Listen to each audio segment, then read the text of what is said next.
नमस्ते दोस्तों, राधे राधे। कैसे हैं आप सब? उम्मीद करते हों कि आप सभी अच्छे होंगे, कुशल मंगल होंगे। भगवान की कृपा आपके परिवार के ऊपर सदैव बनी रहे। दोस्तों, आज की इस वीडियो में हम पूर्णिमा और अमावस्या दो बहनों की कहानी सुनाएंगे। यह बहुत ही प्राचीन कहानी है। इसको पूरा सुनिएगा। वीडियो अच्छी लगे तो लाइक और सब्सक्राइब अवश्य करिएगा। बहुत प्राचीन समय की बात है। कहा जाता है कि एक किसान था। उसके घर में एक बहुत ही सुंदर पुत्री का जन्म हुआ। माँ बाप दोनों बहुत प्रसन्न हुए। पुत्री बहुत सुंदर थी, बिल्कुल चांद का टुकड़ा थी। उसका नाम पूर्णिमा रखा गया। दोनों माँ बाप बहुत ही खुश थे, कुशल मंगल से थे। परंतु वो कहते हैं ना कि खुशी बहुत दिनों तक रास नहीं आती है। जाने किसकी नज़र लगी उनके परिवार पर। उसकी पूर्णिमा की माँ बीमार रहने लगी और एक दिन उसकी मृत्यु हो गई। तब किसान बहुत ही असहाय हो गया। उसको समझ में नहीं आ रहा था कि छोटी सी बच्ची को वो कैसे पाले। अगर घर में रहकर उसकी देखभाल करता है तो रोजी रोटी के लिए पैसा कहाँ से आएगा, और अगर बाहर जाकर पैसा कमाएगा तो छोटी सी बच्ची का कौन ध्यान रखेगा। तो कुछ परिवार, मोहल्ले वाले, रिश्तेदार, पड़ोसियों के कहने पर उसने दूसरा विवाह कर लिया। दूसरा विवाह किया तो जो औरत आई वो पूर्णिमा को पहले तो बहुत प्यार करती थी, परंतु बाद में उसकी वो भी माँ बनने वाली थी। धीरे धीरे उसका मोह पूर्णिमा से कम होने लगा। उसने भी एक पुत्री को जन्म दिया, परंतु वह बहुत ही कुरूप थी। काली थी, सांवली थी और बहुत ही कुरूप थी। उसका नाम अमावस्या रखा गया। क्योंकि इसका नाम पूर्णिमा था, इसलिए उसका नाम अमावस्या रखा गया। तो जो उसकी माँ थी तो अमावस्या को ज़्यादा प्यार करती थी और पूर्णिमा को नहीं पसंद करती थी, क्योंकि पूर्णिमा बहुत ज़्यादा सुंदर थी। उसके आगे उसकी बेटी और भी काली और बदसूरत लगती थी। दिन ऐसे ही बीतता गया। फिर वो औरत दूसरी बार माँ बनने वाली हुई और उसको एक पुत्र का जन्म हुआ। तीनों धीरे धीरे बढ़ने लगे और समय धीरे धीरे बीतने लगा। पूर्णिमा घर का सारा कार्य करती थी। पढ़ाई लिखाई भी उसकी छूट गई थी और उसको सारा घर का काम, सबकी सेवा करना पड़ता था। धीरे धीरे जब तीनों बड़े हो गए तो पिता को पूर्णिमा की शादी की चिंता सताने लगी। तब माँ ने कहा कि पहले बेटे की शादी करके घर में बहू ले आते हैं, फिर दोनों लड़कियों की शादी करेंगे। इस तरह से बेटे की शादी हो गई और घर में एक बहू आ गई। बहू बहुत अच्छी थी, वो सबका ध्यान रखती थी, परंतु पूर्णिमा उसके सारे कामों में उसकी मदद करती थी। घर के सारे कार्यों में उसकी मदद करती थी। अपनी भाभी का बहुत देखभाल करती थी। इसकी वजह से उसकी भाभी पूर्णिमा को बहुत चाहने लगी थी।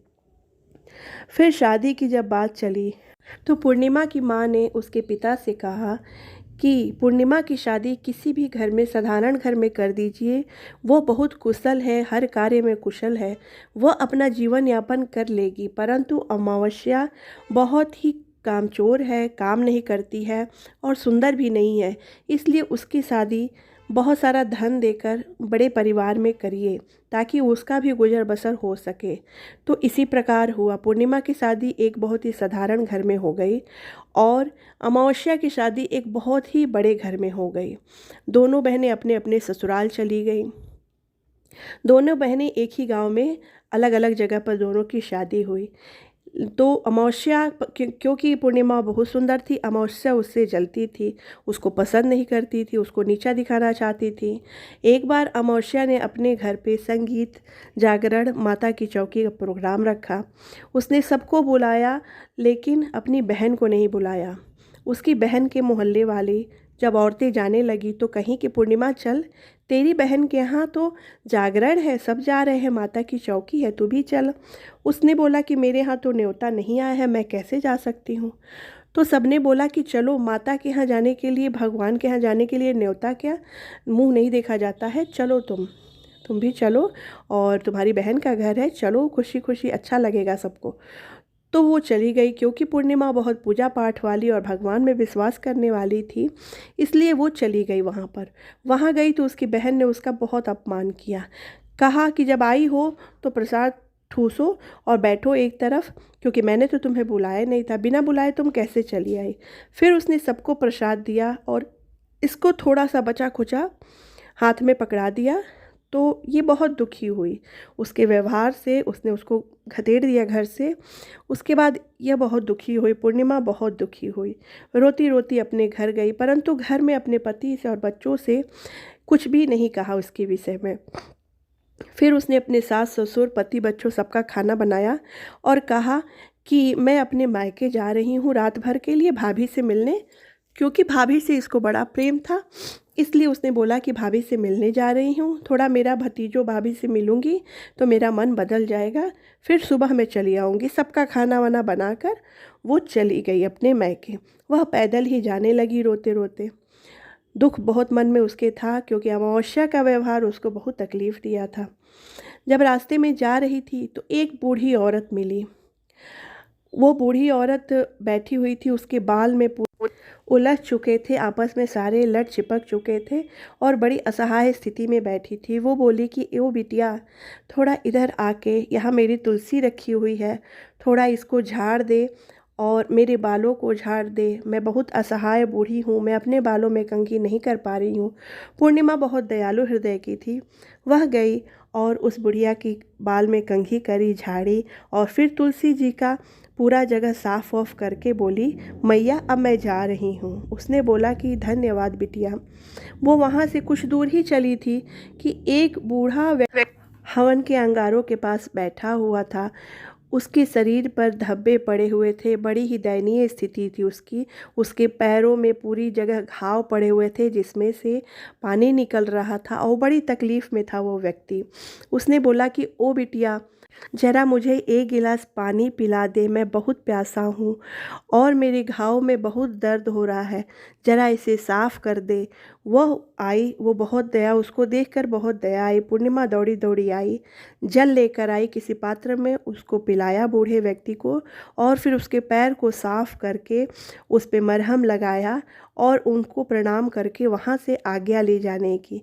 बूढ़ा व्यक्ति बहुत ही संतुष्ट हुआ और उसको प्रसन्नता और धन्यवाद की नज़रों से आशीर्वाद देता हुआ देखता रह गया। कुछ दूर वो चली तो वहाँ पर एक बूढ़ी औरत और मिली उसको। वह मंदिर के पास बैठी थी। कही कि मैं मंदिर की सफाई करती हूँ, परंतु आज मैं बिल्कुल बीमार हूँ, असहनीय स्थिति में हूँ, क्या तुम मंदिर में झाड़ू लगा दोगी बिटिया। उसने जाके पूरे मंदिर में झाड़ू उड़ू लगाया और वहाँ से चल दी। कुछ दूर चली तो गंगा किनारे एक और बूढ़ी माँ बैठी हुई थी।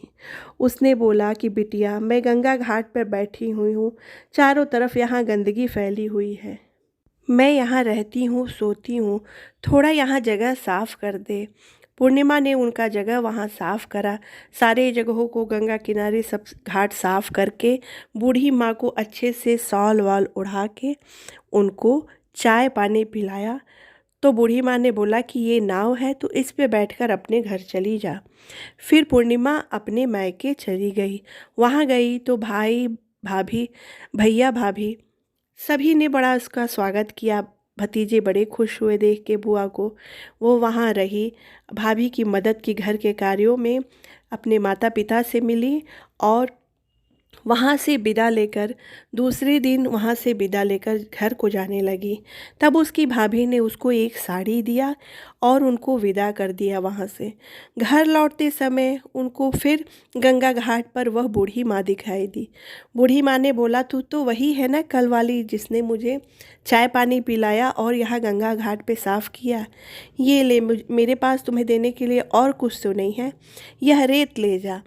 पूर्णिमा हंसती हुई झोली पसार दी और बोली कि दो मैया, जो है तुम्हारे पास वही दे दो, वही मैं आशीर्वाद के रूप में ले जाऊंगी। वो खुशी खुशी वहाँ से चली। कुछ दूर चली तो फिर वो बूढ़ी माँ दिखाई दी, जो कि स्वयं माता पार्वती का रूप था।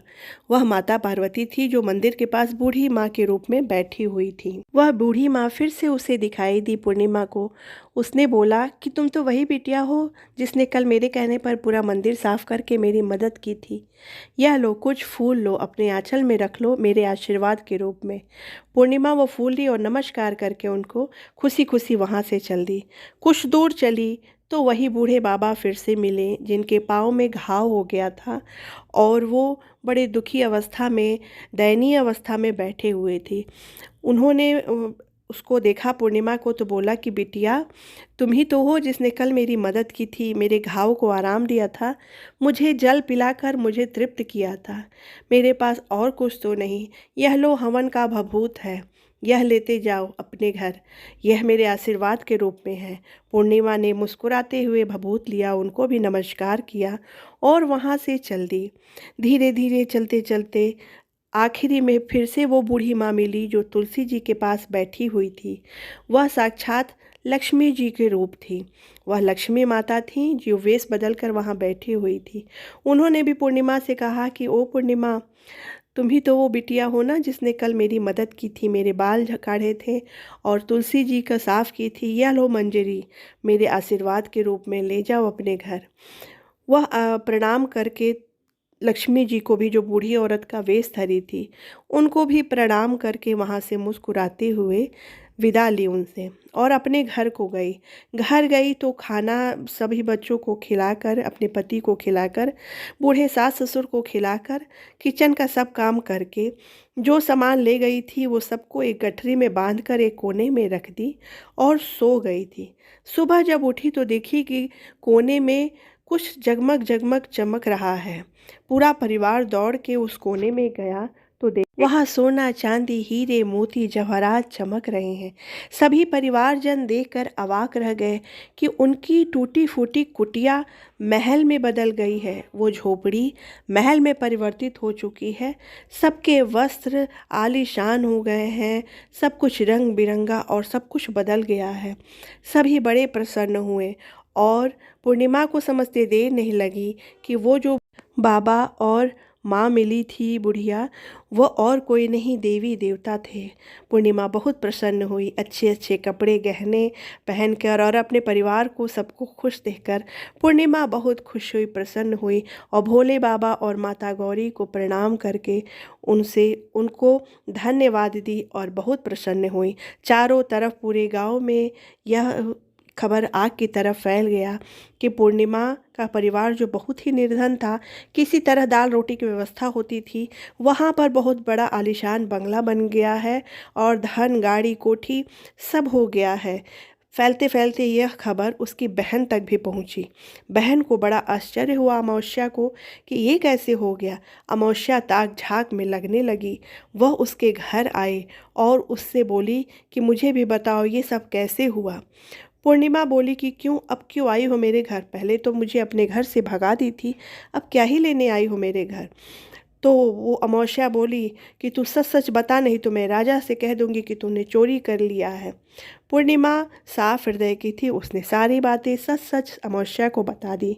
अमावस्या अपने घर गई और अपने पति से बोली कि तू मुझसे लड़ तो मैं रूठ के मैके जाऊंगी। उसका पति बोला कि मैं क्यों ही लड़ूं तुमसे? वो बोला नहीं, तू मुझसे लड़ और तो मैं अपने रूठ के अपने मैके जाऊंगी। उसका पति उससे लड़ा, एक दो चाटा भी पकड़ा दिया। फिर उसके बाद वह रोती हुई अपने मैके चली गई। मैके जा रही तो रास्ते में वही बूढ़ी माँ फिर से दिखाई दी उसको। बूढ़ी माँ ने फिर से कहा कि बिटिया, अमावस्या से बोला कि बिटिया जरा आके मेरे बाल काट दे, मैं बहुत बूढ़ी हूँ, असहाय हूँ। अमावस्या टेढ़ा मुँह करके देखी और कही कि छी, मैं ये सब काम नहीं कर सकती हूँ, ये सब काम से तो मैं दूर ही रहती हूँ। वो वहाँ से ऐठ कर चली गई। कुछ दूर गई तो फिर बूढ़े बाबा मिले, जो भोले बाबा थे, वेश बदल के बैठे हुए थे। उन्होंने उसे पुकारा। तब तो अमावस्या और भी बुरा सा मुँह बना के बोली कि तुम तो बाबा कुछ बोलो नहीं, दूर ही रहो हमसे। इतनी घिन आ रही है देख के तुम्हें शर्म नहीं आती है? घाव पूरा बह रहा है और मुझे बोल रहे हो साफ करने के लिए? क्या मैं कोई नौकर दिखती हूँ, नौकरानी दिखती हूँ? मैं रानी की तरह रहती हूँ अपने घर पे। वो वहाँ से चली गई। आगे बढ़ी तो फिर से वहाँ पर एक माँ मिली उसको, गौरा माँ मिली, जो मंदिर के पास बैठी हुई थी। उन्होंने बोला कि बिटिया जरा झाड़ू लगा दे मंदिर में, आज मेरा स्वास्थ्य ठीक नहीं है। उसने बोला अमावस्या ने कि मैं घर में अपने तो झाड़ू लगाती नहीं हूँ, यहाँ झाड़ू लगाऊंगी मैं कुछ भी नहीं करूँगी। वो वहाँ से भी चल दी। आगे गई तो गंगा जी के पास गंगा माँ बैठी थी, बूढ़ी माँ के रूप में। उन्होंने बोला कि बिटिया जरा सा यहाँ घाट पर सफाई कर दे, मैं बूढ़ी हूँ, यहाँ गंदगी फैली हुई है। वहाँ पर भी वो वैसे ही अभद्र व्यवहार करी। बोली कि मैं अपने घर में तो सफाई करती नहीं हूँ, मैं यहाँ आके साफ़ करूँगी? देख नहीं रही हूँ मैं कितनी कोमल हूँ, कितनी महंगी साड़ी और गहने पहनी हुई हूँ। वो वहाँ से भी चल दी। अपने मैके गई तो वहाँ भाभी से भी झगड़ा की, अपनी माँ से भी तू मैं करी। और उसके बाद रात भर रह के दूसरे दिन जब आने लगी तो उसकी भाभी ने उसको भी साड़ी दिया। वो बोली कि सिर्फ एक साड़ी दी हो, उसको पूर्णिमा को तो बहुत सारा चीज़ तुमने दिया, वह बिल्कुल रानी बन गई है। तो उसकी भाभी ने बोला कि नहीं, मैंने उसको कुछ भी नहीं दिया, उसको भी मैंने सिर्फ एक साड़ी ही दिया। वह वहाँ से चली गई तो नक्कर वापस आने लगी तो फिर रास्ते में ये बूढ़ी मैया और बूढ़े बाबा मिले। उसको याद आया कि इन लोगों ने पूर्णिमा को कुछ दिया था। तो वो बोली कि मैया मुझे भी कुछ दो, तुमने मेरी बहन को दिया था। तो वो बोली कि मेरे पास तो कुछ नहीं है, लो ये रेत ले जाओ। उन्होंने रेत डाल दिया। बाबा मिले रास्ते में तो उनसे भी उसने हाथ फैला के मांगा।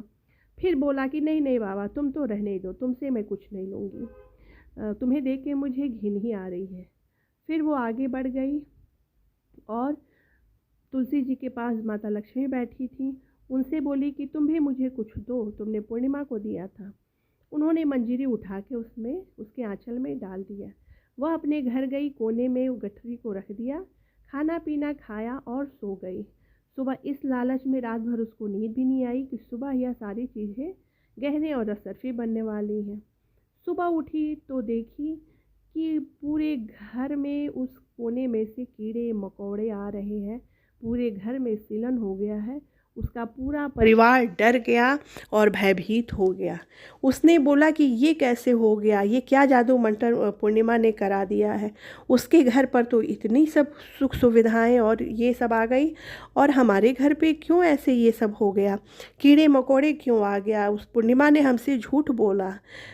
तभी एक दिव्य प्रकाश हुआ और भोले बाबा बोले कि नहीं, तुम पूर्णिमा ने कोई छल नहीं किया है तुम्हारे साथ, यह तुम्हारे अंदर का छल है, छल और कपट है। तुम्हारे पास भगवान का दिया सब कुछ है, फिर भी तुम्हें लालच और हवस में ये सब काम की हो। तुमने किसी की सेवा नहीं की, कोई भी नियत साफ करके किसी की मदद नहीं की, तुम सिर्फ पैसे के लिए और धन के लोभ में ये सब कार्य करी हो, इसलिए ऐसा हुआ है। और पूर्णिमा एक साफ हृदय की लड़की है, दयालु है, उसने जो भी किया निस्वार्थ भाव से किया। तो अमावस्या शर्मा गई और चुप हो गई। तो दोस्तों, इस तरह इन दोनों बहनों की कहानी मैंने आपको सुनाई। आपको यह वीडियो कैसी लगी और ये कहानी कैसी लगी, कमेंट बॉक्स में ज़रूर बताइएगा। चलिए मिलते हैं अगली वीडियो में नई जानकारियों के साथ। राधे राधे दोस्तों।